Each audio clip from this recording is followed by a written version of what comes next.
Lagyan natin mga lods yung ating chicken. Inarinitan natin ito mga lods. Ayan, nakamarinit na yan. Ginagawa natin. Medyo papula-pula lang natin sa mga lods.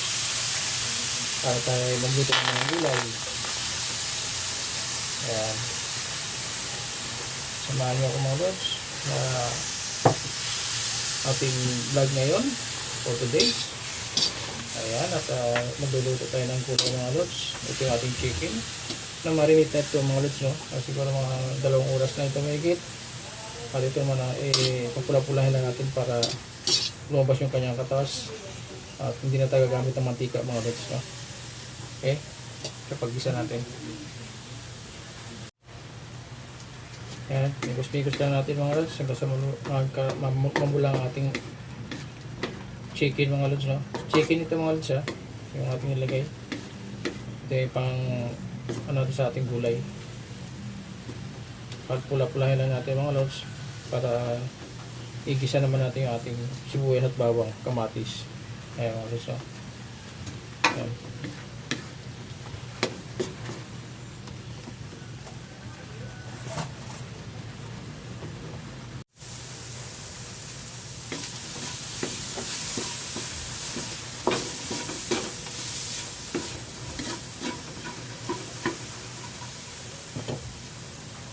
Bawang. Tapos may isla.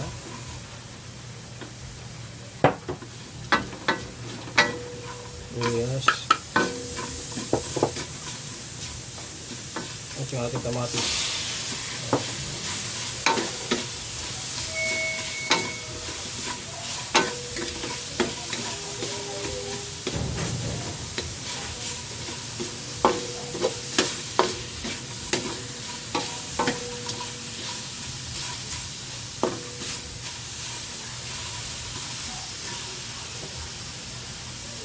Lagyan na rin natin mga ulos yung pinag-marinitan natin mga ulos. Sayang Okay.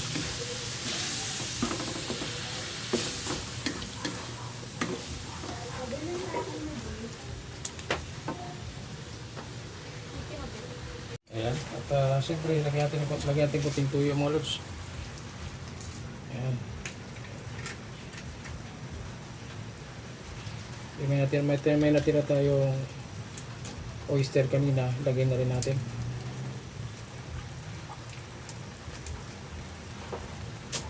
Tapos yung ating paminta.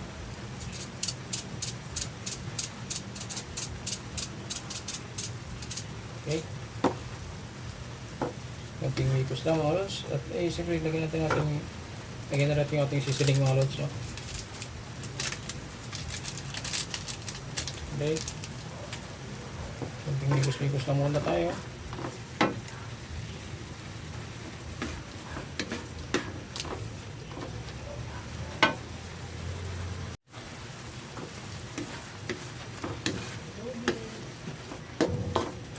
Tsaka lagyan natin ng kunting tubig mga lods para maluto yung ating chicken. Kunti lang naman to. Ayan. Okay. Ayan mga lods. Kuloyin lang natin.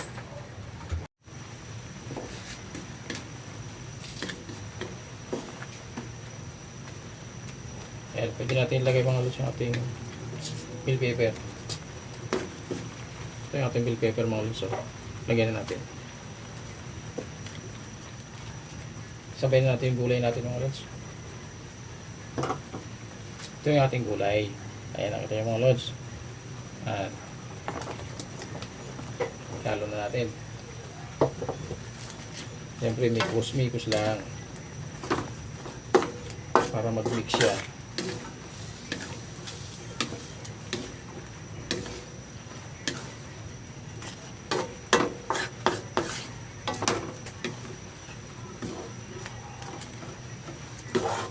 Ito lang muna natin mga lods, no?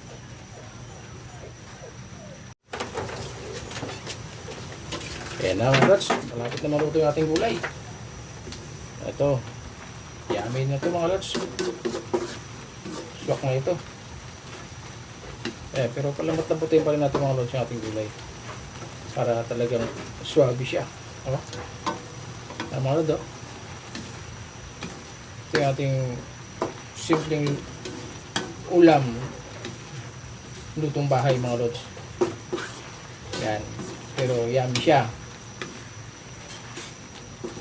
Okay. Lambot-lambutin pa rin natin mga lods. Kunting ano pa sa ating gulay. Tikman lang natin siya mga lods. Kung ito ay papatok na sa ating panlasa. Yes na yes mga lods. Pero siyempre ito. Like asin lang lagyan natin mga lods. Kunting asin lang. Baka umalat naman. Yan. Kaya mga lods.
Okay, ito na mga lods.